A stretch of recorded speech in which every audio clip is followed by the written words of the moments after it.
Canal 14, através do programa Visão Geral, que tem a direção do publicitário Fernando Dutra e a coordenação da jornalista Eliane Rodrigues. Interessante que a pessoa que nós vamos ter a honra de entrevistar aqui, ela vai contar uma história real que aconteceu. Vou deixar a data, tudo para ela explicar isso. E teve repercussão, aliás, está tendo repercussão internacional. E graças ao Canal 14, ao programa Visão Geral, com exclusividade, a história dela não é muito bonita, não. É um prazer tê-la aqui, Cindamara Alves de Siqueira. É um prazer também. Pois eu queria que você contasse para o nosso telespectador o que aconteceu no dia 4/12 de 2021.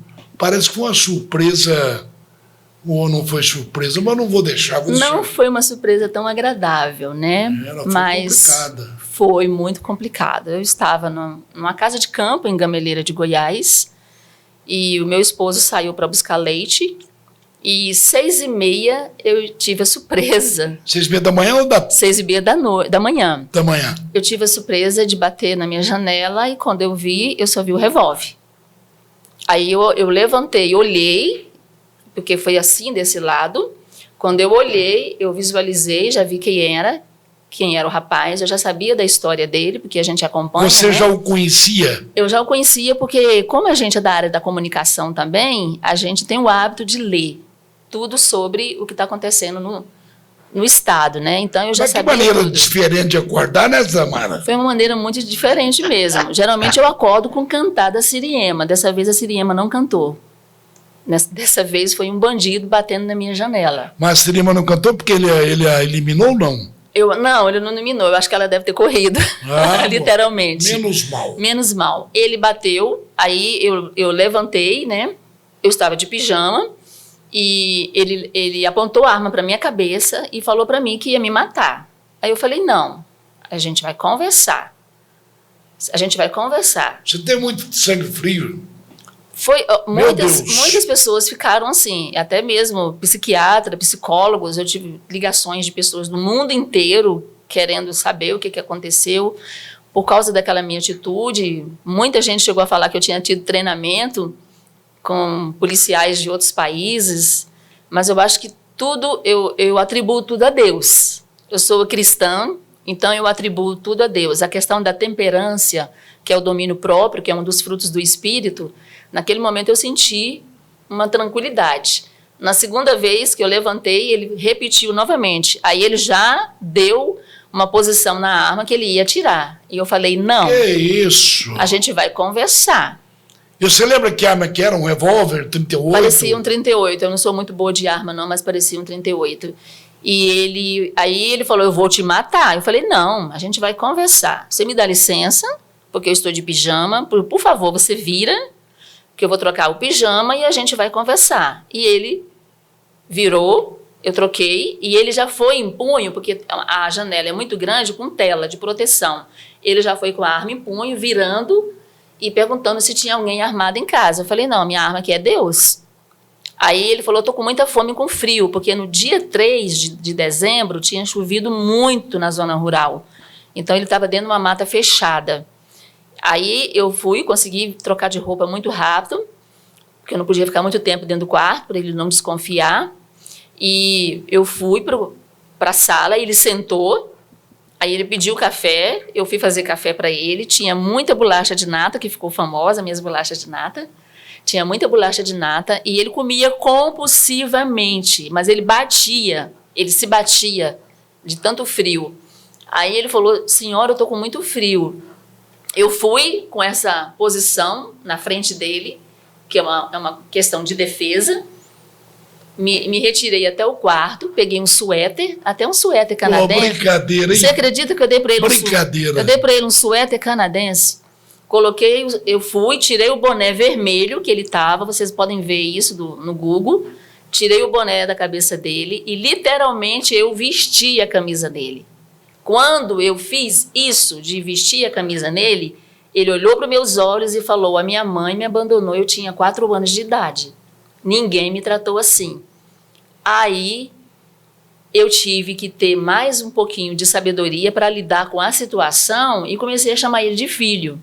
Não chamei ele pelo nome, não falei do histórico dele, porque eu já sabia, desde os 13 anos, que ele já tinha cometido, né, alguns delitos. Então, eu não trabalhei com ele usando esse método de mostrar para ele que eu sabia quem ele era. Porque se eu chegasse nele e falava, você matou a sua mulher grávida, matou a sua enteada, matou um fazendeiro, eu ia trazer para fora um monstro que estava nele, a pessoa que você estava poderia nele. Ter sido vítima, né? Eu poderia ter sido não vítima. estar aqui hoje. Não, com certeza. Então, Deus me deu toda uma estratégia e eu fui trabalhando com ele, fazendo de conta que eu estava recebendo você na minha casa para tomar um café. Eu estava recebendo uma visita, mas eu sabia que era... Quer dizer que você o alimentou, o agasalhou? Sim. E o seu marido não chegava? Não chegava. Aí, quando ele acabou de comer, ele ouviu o barulho, só que ele pensou que era a viatura da polícia. Ele falou, a polícia está chegando. Eu falei, não é a polícia. Aí, nesse momento, ele se desvencilhou da cadeira e ele tentou correr. Aí eu fui no instinto, não sei se foi adrenalina, alguns especialistas falaram que é adrenalina, eu peguei no braço dele e segurei. Quando eu segurei no braço dele, eu olhei dentro dos olhos dele e falei, para, você não vai correr mais, a polícia está cansada, está todo mundo cansado, todo mundo está com medo de você, para, você vai se entregar para a polícia, chega de fugir. Aí nesse momento, ele foi me arrastando no corredor, me arrastando na varanda da casa de campo. Aí ele viu o Ivan. Aí a minha defesa... Ivan é seu marido? Meu marido, Ivan de Siqueira. Ele que dirigiu 23 quilômetros para entregar um bandido para a polícia. Aí, inclusive, ele vai ser homenageado no Canadá justamente por causa disso. Porque ele é canadense e a polícia canadense vai homenagear ele. Então, quando eu fiz isso, que ele foi me arrastando e eu fui segurando nele... Eu vi o Ivan chegando, eu já fui na defesa do bandido. Ivan, olhei nos olhos dele, Ivan faz leitura, a gente tem muita coisa, essa questão de leitura labial e olhos. Ivan, ele já entendeu, tá tudo bem, não precisa de você fazer nada. E o Ivan, não, tudo bem, vamos conversar. Eu já fui na defesa dele, então ele já sentiu mais seguro, porque você tem que garantir para a pessoa que ela está segura. Então tudo é uma questão de você ter sabedoria naquele momento, discernimento para lidar com a situação. Então, o Ivan chegou, conversou com ele, a gente foi convencendo ele a se entregar para a polícia, ele falou que não queria, aí depois ele falou, me leva para Corumbá de Goiás. Aí eu usei até um termo que a gente usa nos Estados Unidos, não, a nossa jurisdição não é, eu morei fora do país, a nossa jurisdição não é Corumbá, é Gameleira de Goiás. Aí ele falou, então me leva. E o mais interessante é que nós andamos 23 quilômetros com ele e eu achei muito bom de não ter visto nenhuma viatura. Nesses 23 quilômetros, ele continuou armado ou vocês pegaram a arma dele? Ele sentou na frente com a arma, ele falou para o Ivan se o Ivan queria a arma. E o Ivan falou, põe aí no porta-luva do carro. Ele colocou lá a arma. E o Ivan conversou com ele normal, como se não tivesse acontecendo nada. Mas o mais interessante é que muitas pessoas questionaram, mas vocês andaram 23 quilômetros com ele, cadê a polícia? Não tinha polícia? Não, eu agradeci de não ter polícia. Sabe por quê? Porque a polícia poderia pensar que ele estava nos sequestrando e poderia ter tiroteio. A única coisa que apareceu foi uma máquina agrícola que nós tínhamos contratado da prefeitura para ir fazer um serviço lá. O cara da máquina conheceu, mas quando eu percebi que o cara da máquina ia ter alguma reação, eu fiz uma cobertura dele aqui, ó. Eu estava no banco de trás, eu fechei ele aqui, para o cara não ver ele. Eu falei, abaixa que ele está te conhecendo. Eu protegi o bandido, literalmente, né? Porque... É muito sangue frio.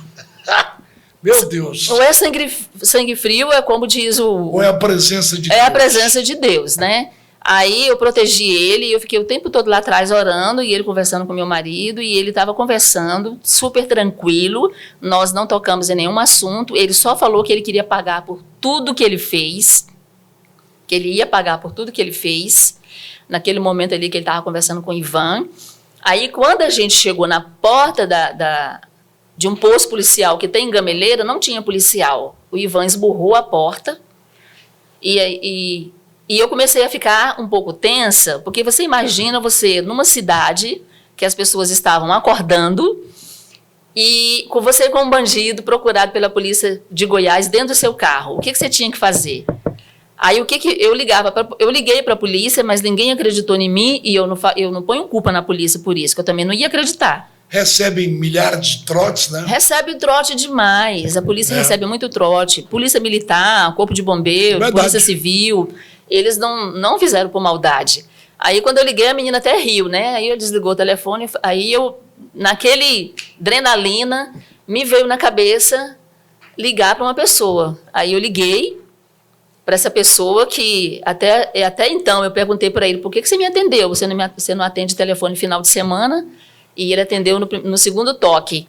Eu falei, olha, eu estou com o Anderson aqui, ele está dentro do meu carro e ele quer se entregar para a polícia. Deu uma risada. Aí eu falei, olha, filho, olhei para ele e falei, filho, eu posso tirar uma foto com você para mostrar para uma pessoa? Ele falou, pode. Aí você vê que na selfie, não sei se você viu, eu estou extremamente tensa. Eu não sou essa pessoa que vocês estão me vendo aqui. Eu estava com um bandido do meu lado. Aí eu fiz a selfie, que até deu polêmica, e algumas emissoras de TV foi em defesa, e eu mandei para essa pessoa, e essa pessoa automaticamente mandou para uma autoridade policial. Aí sim, eu já comecei a ficar preocupada, porque as pessoas começaram a acordar e passavam e falavam, eu vou matar ele. Aí, nesse momento, apareceu um policial à paisana, sem arma, querendo revistar ele. E eu fui na frente, deixei ele aqui atrás, eu na frente do policial, falei, você não pode fazer isso. Me dá a sua identificação que você realmente é policial.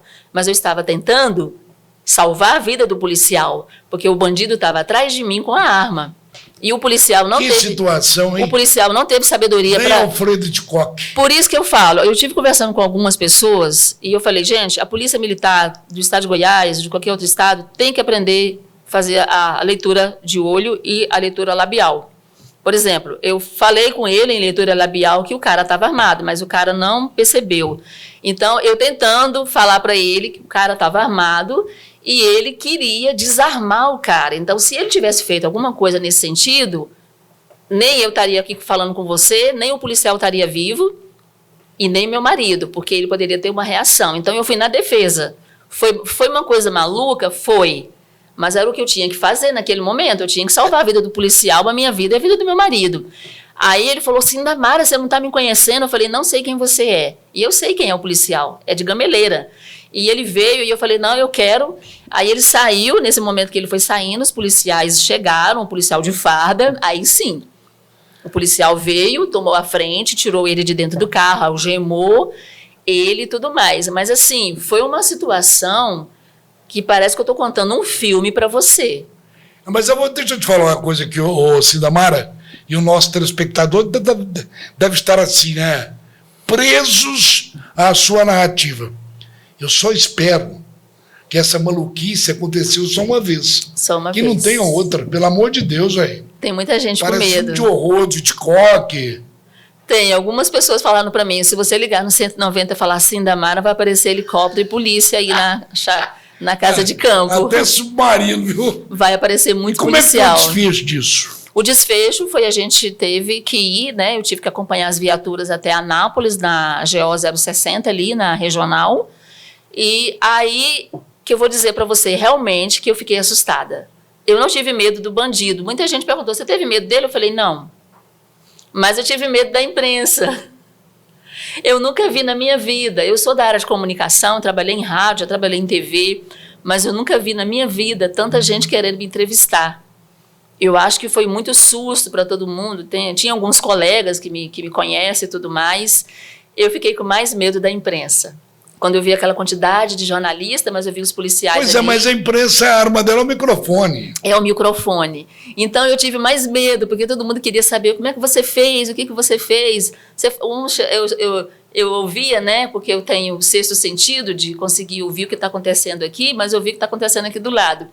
Eu ouvi algumas pessoas falando, ela foi treinada por policiais canadenses, porque as pessoas descobriram que eu morei no Canadá. Ela foi treinada por policial canadense, ela foi treinada por alguém da CIA. E foram muitas coisas que foram falando. Não, foi um treinamento que veio do céu. A gente não explica. Eu acho que é mais seguro a gente falar que é do céu do que policiais da Ucrânia, do Canadá, da Iugoslávia, de onde quer que seja. Sim. Agora, nós conversávamos em off, ô Cindamara, e você me falou que está tendo mais, ou teve mais repercussão internacional. Teve repercussão mais do que nacional. Nacional. Inclusive, o genro do meu marido é editor-chefe de um canal canadense, um dos melhores canais de televisão canadense. Eles estão preparando alguma coisa no Canadá. Eu estou viajando agora, dia 29 de maio, para o Canadá. Vou ficar 2 meses, né, fora do Brasil. E eu recebi ontem ligação do pessoal da Scotland Yard, que é uma polícia né, de Madrid, né, e tudo. E recebi várias ligações de xerifes. Então, eu tenho um encontro com o xerife de Hamilton, no Canadá, que fica perto de Toronto. Tenho um encontro com alguns policiais da Polícia Montada do Canadá, de Calgary, que eu também vou estar em Calgary. Então, a repercussão foi grande pelo fato do Ivan ser cidadão canadense, e ele já não é mais considerado nem cidadão, porque ele tem 30 anos de cidadania. Então, no Canadá, ele já é considerado canadense.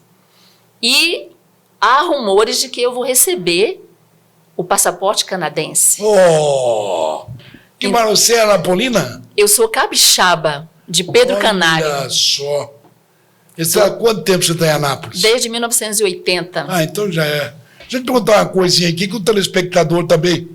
E o Anderson, o que foi feito dele? Olha, a informação que eu tive, 1 mês depois, de que ele cometeu suicídio. Né? Aí eu achei assim, eu fiquei um pouco pensativa sobre isso, porque quando você conversa com a pessoa, você tem... eu já estudei várias coisas relacionadas a suicídio, inclusive de psiquiatria, de sociopatia. Ele não tinha esses perfis de sociopatia, e ele estava ele parecia um menino que alguém tomou o doce dele. Fez um monte de coisa porque teve rejeição. Eu não estou defendendo bandido, não, porque ele cometeu muita coisa. Ele poderia ter cometido suicídio quando ele atirou na mulher dele grávida de 4 meses e na enteada. Aí era o momento dele ter feito isso.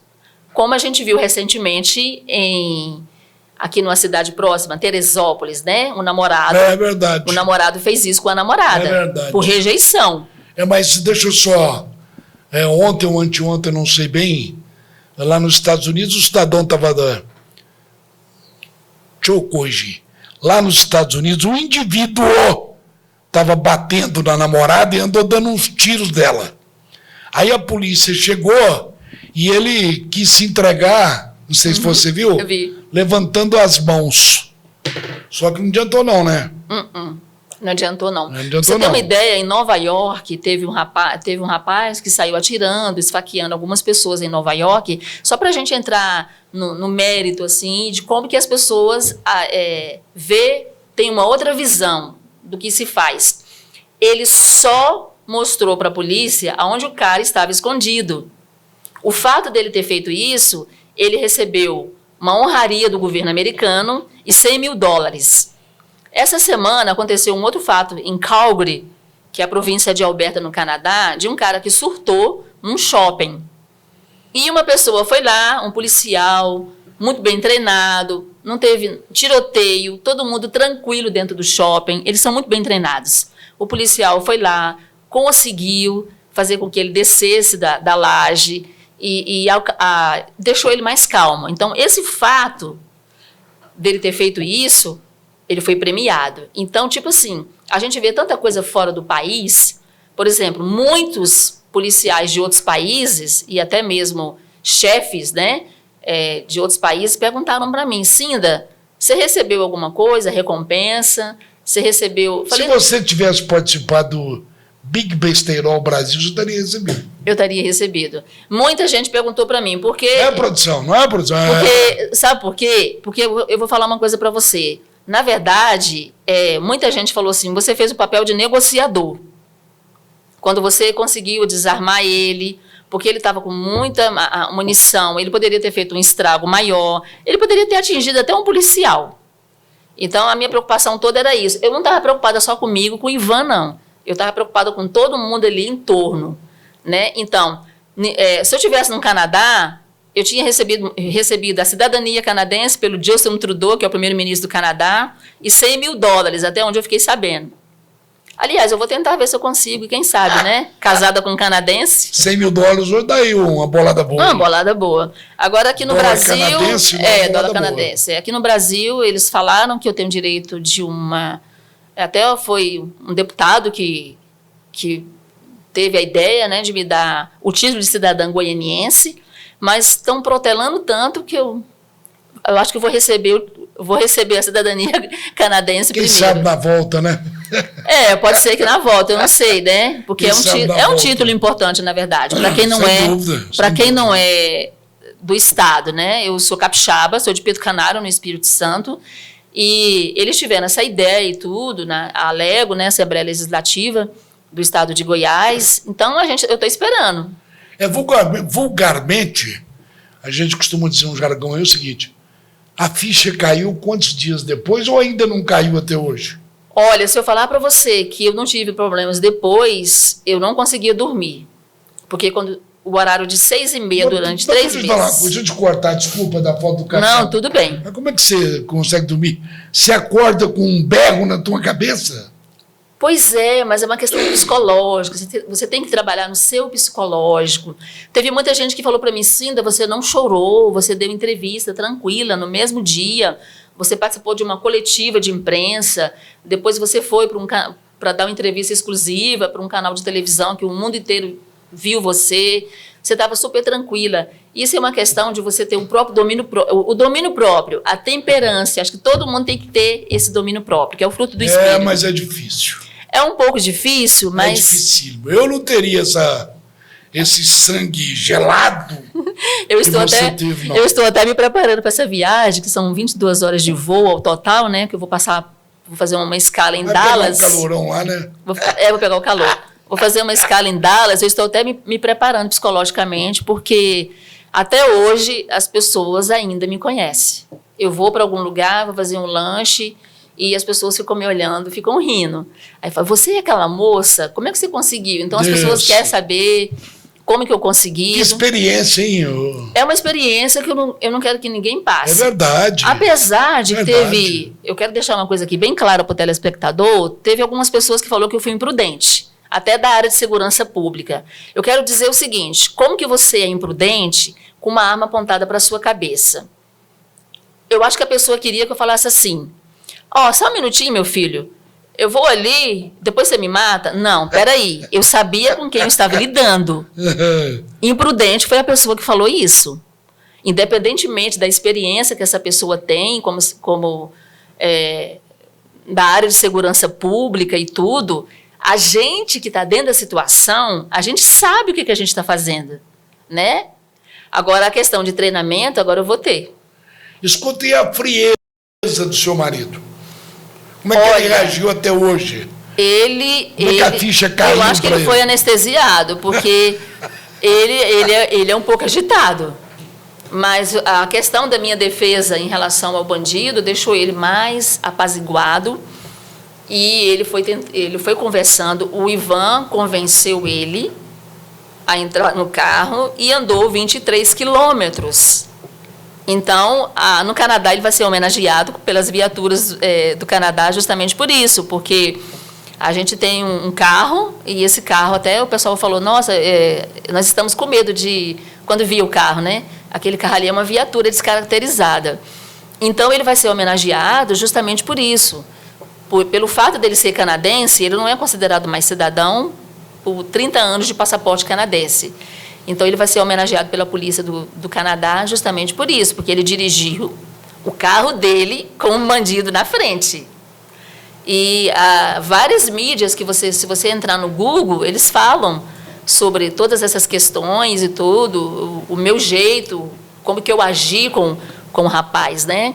Então, assim, eu quero agradecer muito a Polícia Militar, porque eles foram muito rápidos, muito ágil, muito rápido, e aquela defesa também de querer me proteger por causa da imprensa, porque, na verdade, eu assustei um pouco com a imprensa, né? Todo mundo queria exclusividade e tudo mais. Mas, assim... Faz parte. Mas, assim, está parecendo que eu estou te contando um filme. Eu ia dizer isso, dá um bom enredo. Não, mas eu tive a ligação do Dennis, que é um cineasta canadense, do filme Dunas. Inclusive, ele ganhou a estatueta do Oscar 2022. E eu estive falando com ele. Ele falou, Cinda, eu estou pensando seriamente em fazer um filme com essa história, usando a ficção com a realidade. Quem sabe Gameleira entra para os anais de Hollywood, né? Mas eu vou usar uma estratégia bem parecida com a do Sylvester Stallone, que eu não sei se vocês sabem, mas quando ele teve a ideia de fazer o filme Rocky, ele vendeu a ideia, mas ele falou, eu vendo a ideia, mas eu quero ser o ator principal. Tá vendo, produção? Vai aprendendo. Tá vendo aí? Vai aprendendo. Vai aprendendo, produção. Pois é, mas que história fascinante. Fascinante, horrenda, dramática. Dramática. E eu vou te falar uma coisa para você. Eu tenho certeza, Cindamara, que o nosso telespectador, ele deve ter, em determinados momentos da sua narrativa, e deve ter dado uma arrepiadazinha ali, viu? Deu uma arrepiadazinha. E outra coisa, as pessoas falam, gente, ela tem 1,60 m, 50 quilos, porque os canais canadenses falou sobre isso, né? Ela é tão pequenininha, porque a televisão faz você ficar grande. Mas aí as pessoas me viam na rua e falaram, nossa, ela é tão pequenininha. Pequena, mas gigante no comportamento, frieza. Na frieza. Meu Deus. Eu me vi como Davi diante de Golias. É verdade, a comparação é ótima. Mas Davi estava ali com uma pedra para jogar em Golias. Mas não foi a pedra que matou Golias, foi o poder de Deus. Eu me vi na situação de Davi com Golias. Eu diria para você que os seus anjos da guarda estavam de plantão. E são muitos. Pois é, estavam de plantão. São muitos. Pô, Cindamara, que história, sucesso para você lá Muito obrigada. No Canadá. Muito obrigada. Por onde você passar. E a nossa produção já fez um sinalzinho ali, ó. O nosso telespectador, tenho certeza que ele gostou dessa história, uma história vivida no dia 4/12/2021, ali no município de Gameleira. Gameleira de Goiás, na fazenda Buenos Aires. Eu não vou esquecer nunca mais desse dia. Eu tenho certeza. E, aliás, está no Google, né? Quem quiser pesquisar meu nome lá, tá lá. E se alguém quiser me seguir no Instagram, é Cindamara com C, junto, oficial. Ah, que beleza. Bom, em nome do nosso diretor, o Fernando Dutra, o publicitário, e da nossa jornalista, diretora, a coordenadora, Eliane Rodrigues, quero deixar o microfone do Canal 14 do programa Visão Geral para as suas considerações, agradecendo-a pela presença aqui. Olha, eu quero agradecer a oportunidade de estar aqui no Canal 14, agradecer ao Fernando Dutra, que é um amigo de muitos anos, a Eliane por ter me convidado, você, agradecer a você que está aí ouvindo, e se acontecer algum fato parecido, que eu queira que não aconteça com ninguém, mantenha calma, mantenha a postura, não fale o nome da pessoa, seja bem calmo, porque a gente usa o poder do convencimento com as pessoas, não citando quem ela é. E com tudo isso eu aprendi a quantidade de pessoas que me procurou, pessoas de todos os países que vocês possam imaginar. Eu recebi ligação de Dubai. Olha. Então, eu recebi ligação de vários países, de vários chefes de vários países. Eu acho que a experiência melhor que eu tive foi saber que as pessoas que eram ateu aceitou Jesus. Eu tive uma experiência muito forte em relação a isso. Então, eu estou levando isso na minha bagagem como aprendizado. E eu fui preparada por Deus para aquela situação. Não duvide da força dele, né? Não duvide do poder de Deus, porque Ele é poderoso, infinitamente poderoso. Então, eu agradeço a todos os telespectadores, agradeço a oportunidade e vão me acompanhando aí nas redes sociais, que tem muita coisa boa para acontecer no Canadá e vocês vão estar de olho na notícia. Cindamara, muito obrigado, boa viagem, vai com Deus. Obrigada. E ao nosso telespectador, até a próxima oportunidade.